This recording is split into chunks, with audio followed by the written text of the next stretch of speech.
Day 56. I'm reading Reader Come Home by Marion Wolf, page 201.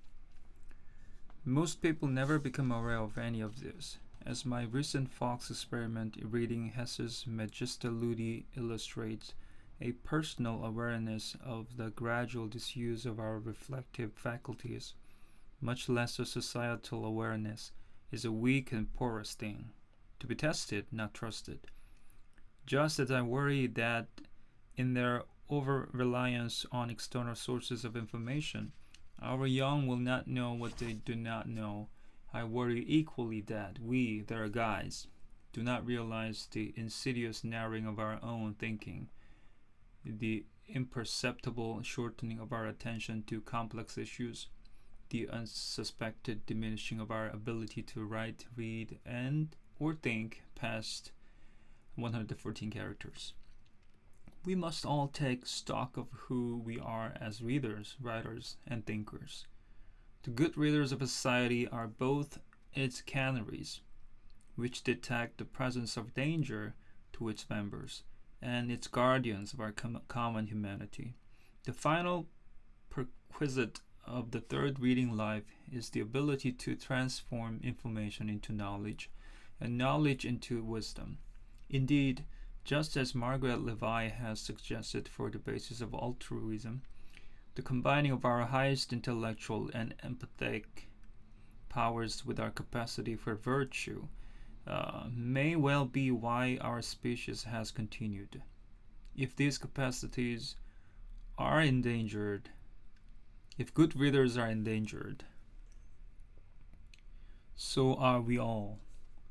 If they are supported, we will have not only an antidote to the weaknesses of digital culture, but a key to propelling our culture's greatest potential into the future, wise action. Time for wisdom. Wisdom, I conclude, is not contemplation alone, not action alone, but contemplation in action. John Donne.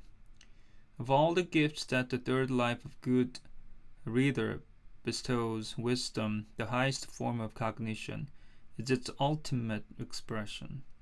In The Language Animal, the philosopher Charles Taylor began a luminous passage about language with a quote from Wilhelm von Humboldt that brings to life the human drive to articulate, which underlies a search for wisdom.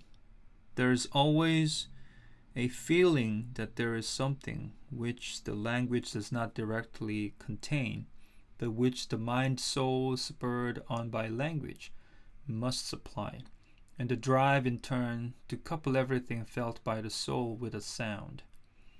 In Taylor's view, the very nature of possessing a language is to be continuously involved in trying to extend its powers of articulation.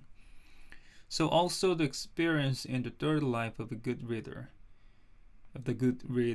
to be continuously engaged in trying to reach and express our best thoughts so as to expand an ever truer, more beautiful understanding of the universe, and to lead lives based on this vision. To embark on such a quest is the furthest goal of deep reading and the beginning of wisdom, but not its end. Just as Proust articulated years ago, the end of the author's wisdom is but the beginning of ours. For some years now, these words have been my aide memoir for knowing when to stop and prepare the good reader, you, my dear reader, to take over the work that lies ahead of us all. The future of reading and good readers. Word work is sublime because it is generative.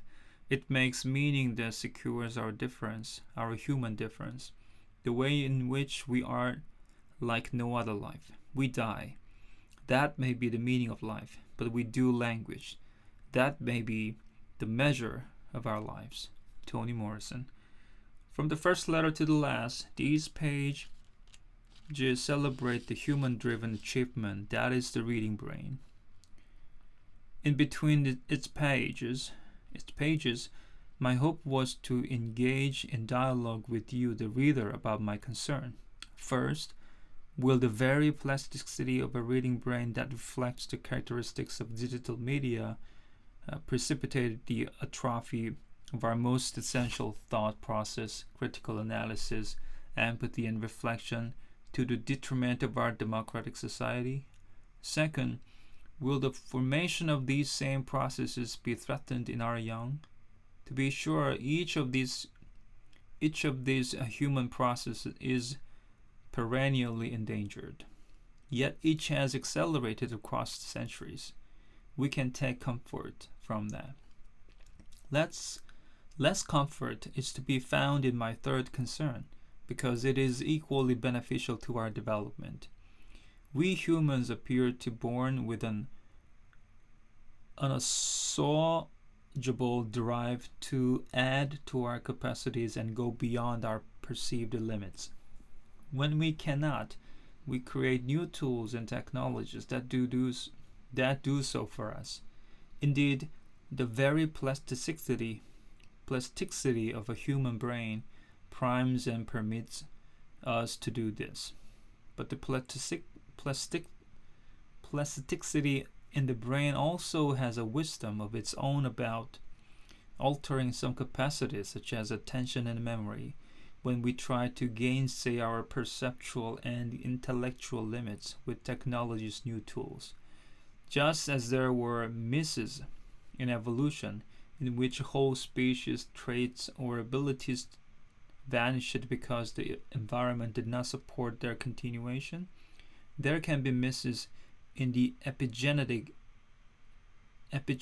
changes to our cognitive capacity as we enthusiastically acquire newly essential skills that prepares us for a future whose parameters we can barely imagine. This is the digital dilemma that is being acted out this moment in the cognitive, affective, and ethical processes now connected in the present reading circuitry, and now threatened. How easy it would be short-circuit these processes, which have made us who we have been as readers till now. How simple it would be to leap to new modes of acquiring more knowledge more quickly and ignore the growing gaps between the information we read and the analysis and reflection we apply to it. It will be an act of resistance,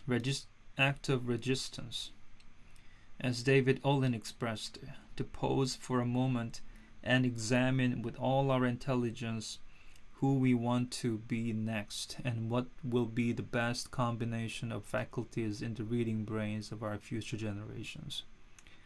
By now you realize that the deep reading brain is both a real flesh and cranial bone reality and a metaphor for the continuous expansion of human intelligence and virtue. If sometimes I am too fearful about short-circuiting it in future generations, I simultaneously hope and trust in this circuit's pluripotential capacities to embody all of our species' exponentially growing intellectual, affective, and moral faculties. This is our generation's hinge moment, the time when we decide to take the true measure of our lives. If we act wisely at this cultural cognitive crossroads, I believe, not unlike what Charles Darwin hoped for our species' future, that we will forge ever more elaborated reading brain circuits capable of endless forms most beautiful. Festina Lante, dear and good reader, come home. Godspeed, Marian. So this is end of the book, and there is some acknowledgement at the end, so I will read that out tomorrow. Thanks so much. Please correct me if you can. Bye.